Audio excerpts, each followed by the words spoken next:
Dapat dipadamkannya pemberontakan DITII di Sulawesi yang dipimpin oleh Kahar Muzakar tidak terlepas dari peran Jenderal M. Jusuf yang ketika itu menjabat sebagai Panglima Hasanuddin.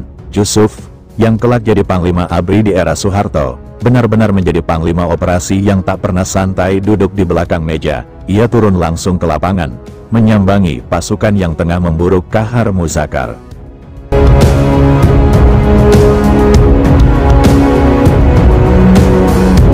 Keberhasilan operasi penumpasan Kahar Muzakar juga menurut buku Jenderal M. Jusuf, Panglima para prajurit, yang ditulis Atmajis Sumarkijo, tidak terlepas dari strategi atau taktik yang diterapkan Jenderal Jusuf sebagai Panglima operasi.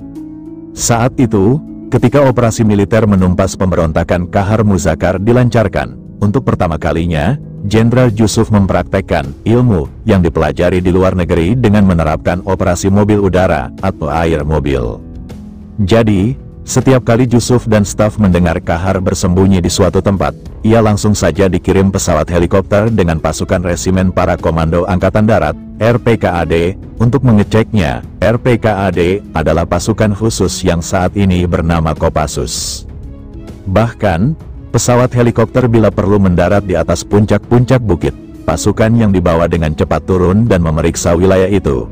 Secara psikologis, suara helikopter yang menderu-deru di atas hutan-hutan di Sulawesi Selatan membuat pasukan dan pengawal Kahar gelisah. Ini bentuk perburuan yang tidak pernah mereka hadapi sebelumnya. Pasukan RPKAD yang naik helikopter seolah-olah punya mata dan telinga untuk mengejar ke tempat manapun. Sementara itu pasukan pemberontak harus berpindah-pindah berjalan kaki di medan yang sulit. Taktik yang dijalankan ternyata cukup jitu.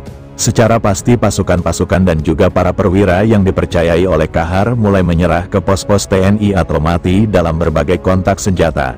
Inisiatif pertempuran dipegang oleh pasukan TNI dan anak buah Kahar menjadi defensif dan kemudian lebih banyak bersembunyi di daerah pedalaman. Pada Agustus tahun 1964 didapat informasi yang bisa dipercaya bahwa Kahar Muzakar semakin terdesak, dan ia serta sejumlah pengawalnya telah berpindah persembunyian ke wilayah Sulawesi Tenggara. Ini disebabkan TNI berhasil memotong lokasi yang biasanya menjadi pusat logistik Kahar di Palopo bagian selatan.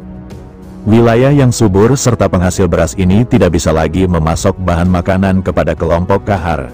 Di samping itu juga rakyat di wilayah tersebut tidak mau lagi memberi bantuan kepadanya. Sebetulnya ini merupakan pukulan psikologis bagi Kahar yang lahir di Palopo dan tadinya mempunyai banyak pengikut di wilayah tersebut. Jalur-jalur laut yang biasanya memasok senjata dari luar negeri sudah terputus akibat blokade ketat pihak Angkatan Laut Republik Indonesia.